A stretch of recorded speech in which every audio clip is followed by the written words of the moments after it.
Anong latest po mga kababayan? Eto, naku po, General Torre o dating General Diwata handang tumistigo kung sakaling hihilingin ng ICC ang kanyang presensya. Di umano mga kababayan. Naku po, no?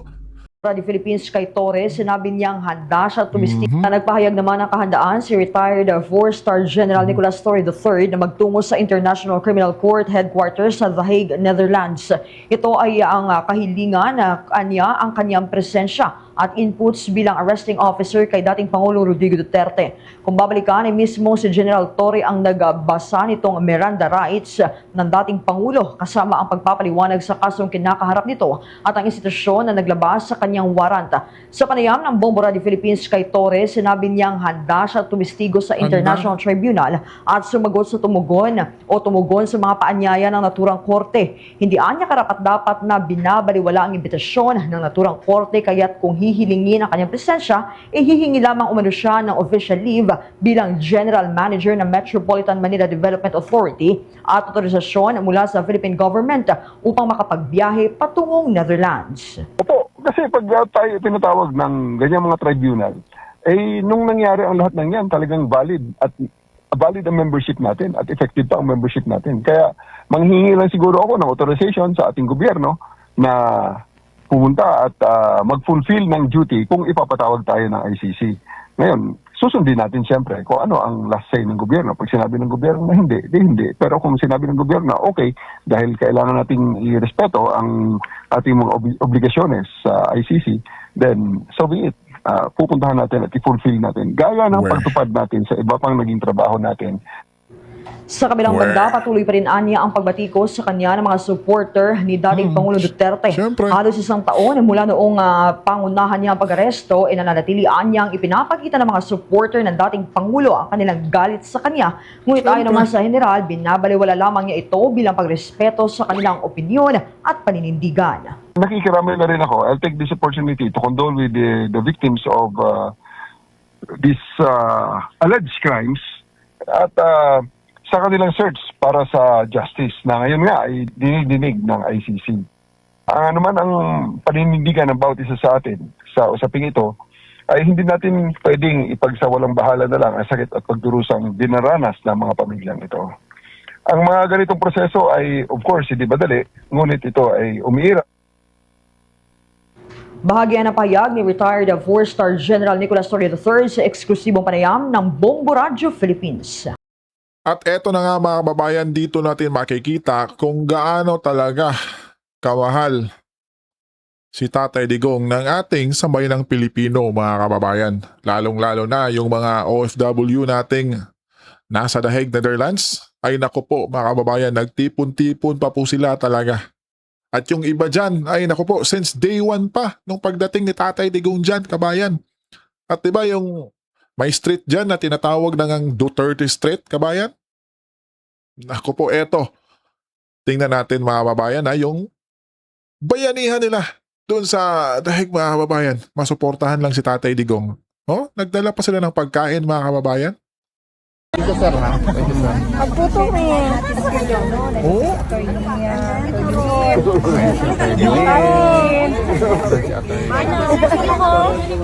Panelo. Johan, go eat. Hello.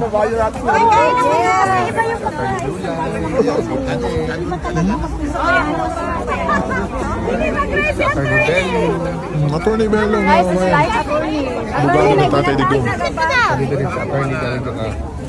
Attorney Del Grande. Pero wala. Di ba po mga kababayan, kitang-kita natin, di ba, kung gaano kamahal si Tatay Digong ng madla. Di ba? Tapos ngayon, hinahatulan nila. Pambihira mga kabayan. At eto, pakinggan naman natin mga kabayan, si Attorney Kaufman sa kanyang konklusyon sa final day of confirmation of charges hearing kay Pangulong Duterte mga kababayan. Na napag-alaman din natin na itong si Kaufman mga kababayan ay naging emotional din mga kababayan kahit papano. Dahil ramdam niya yung pagmamahal ng sambayanang Pilipino sa kanyang client na si Tatay Digong. Kaya itong si Attorney Kaufman, mga kababayan, ay tila ginagawa niya talaga ang lahat. Bukod sa may sweldo siyang matatanggap, ay ginagawa pa rin niya ang lahat, mga kababayan, dahil alam niya na yung client niya ay sobrang dami ang nagmamahal. Kaya itong si Attorney Kaufman ay sa tingin ko, mga kabayan, ay di lang to sa pera na matatanggap niya. Ang niya dito is yung dignidad niya, mga kabayan, na re-respetuhin siya ng buong mundo at lalong-lalo na sa mga Pilipino. Dahil ginalingan niya talaga bilang lawyer, mga kabayan. Eto, pakinggan natin. Attorney Nick, mabuhay ka. Right, I'm just going to make one statement, okay? That's all. Okay? Answer a few questions. Okay, go ahead. Go on. All right, so how did you assess the whole 4 days? Well, I'm not going to pass judgment on the performance of the prosecution, the performance of the victim's representatives, or my own performance. That's for the judges to decide, and it's not a show. The judges will take their decision based on the evidence, and the evidence has been presented to them by the prosecution. The evidence has been challenged by us, the defense, and we trust the judges to take the right decision. Attorney Nick, multiple times during online streaming, the statement, especially if it's the presentation of the defense, it has been cut off multiple times. Do you know the reason why they are doing this? Well, I think Judge Motok made it clear that there are certain aspects of the court transcript that cannot be broadcast to the public because there are protective measures. There are what I refer to as reductions throughout the hearing, and that's the reason why. Attorney Nicholas Kaufman, on behalf of the Filipino community all over the world, we would like to extend our congratulations for a job well done. Thank you very much. Job well done, attorney. Sir, I was just surprised that you didn't fight for the former president to be released. That's because we have an appeal pending, an appeal on the first review of detention. And there's no point making new arguments when we're still waiting for a decision from a higher chamber on the first decision. It's purely legal, okay? It's not that I agree that my client should continue to be in detention. It's merely recognizing the futility of making an additional request for interim release at this point in time. Were there new conditions set by the prosecution or reasons for the continued detention? Aside from flight risk, fear from the victims, was there a new reason cited? These conditions are set out in the statute. That's the Rome Statute which governs this building here. And there are 3 conditions which govern interim release. The prosecution have to either show a risk of flight, a risk of intimidation of witnesses, or the risk of continued commission of crime. Now, we've argued throughout the process that because of his age and because of his condition and for various reasons, he's not able to engage any of those risk factors.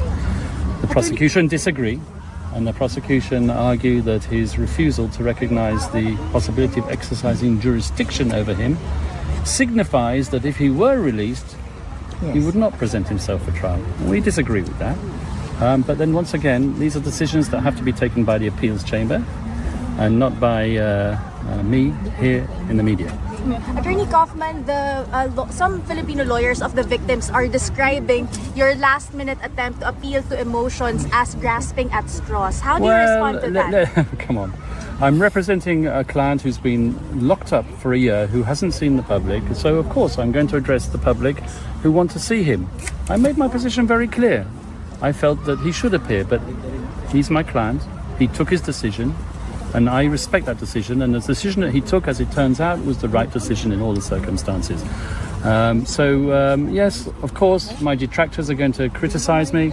The prosecution tried to strike me from the record, as you saw at the end, but that failed miserably. And I think that just signifies the extent to which they are irritated by the arguments which I made. And those arguments were professional. I litigated for the best part of a day and a half on the substance. I'm talking about the legal arguments. I'm talking about the evidence. We attacked every one of those counts which alleged that Mr. Duterte murdered 78 victims. We deny that completely. And we gave our reasons why, and they're on the record. Attorney Kaufman, sorry, this is not the first time that you're facing the ICC. You have defended other clients before. How would you compare or how would you contrast the complexity of this particular case compared to the other cases that you've dealt with before? Well, all the cases here are complex. The complexity arises out of what are called the modes of perpetration, the modes of liability, something which I talked about at length, especially the indirect co-perpetration theory, which is something which is applied here in practically every case. So with respect to complexity and with respect to quantity of evidence, this case doesn't differ from any other case. What does differ is the sheer love that the Filipino nation have for my client.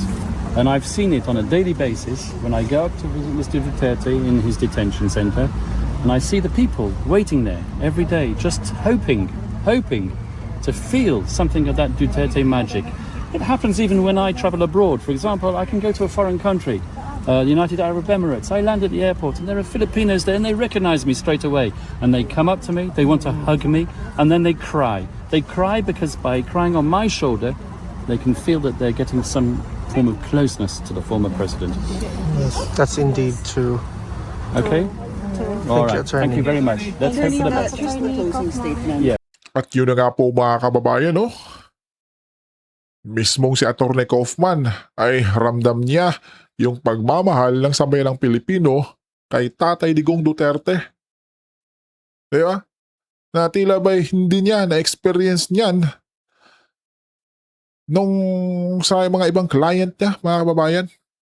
Siguro meron, pero malaki talagang pinagkaiba kay Pangulong Duterte. Di ba? Kasi anya, pag pumunta siya ng ibang bansa, lalapag yung eroplano, may lalapit sa kanya at sabay mag-hug mga kababayan, tapos iiyak. Di po ba? Mantakin mo yan, kabayan. Tapos ngayon, nako po, nililitis na, kabayan. Dahil sa sinubukan man lang niya noon, na isave tayo, kabayan. I-save yung bayan natin. Di po ba? Sa mga talamak na droga na yan, kabayan. Di po ba? Tapos eto, yung ating mahal na Pangulo, kabayan, ay nako po. Nako. Kaya huwag natin kalimutang isama si Tatay Digong sa ating dasal, mga kabayan. Sana'y bigyan pa siya ng lakas at nasa mabuting kalagayan. Di ba? Kasi ika nga ni Atty. Kaufman, kabayan, di ba? Duterte magic.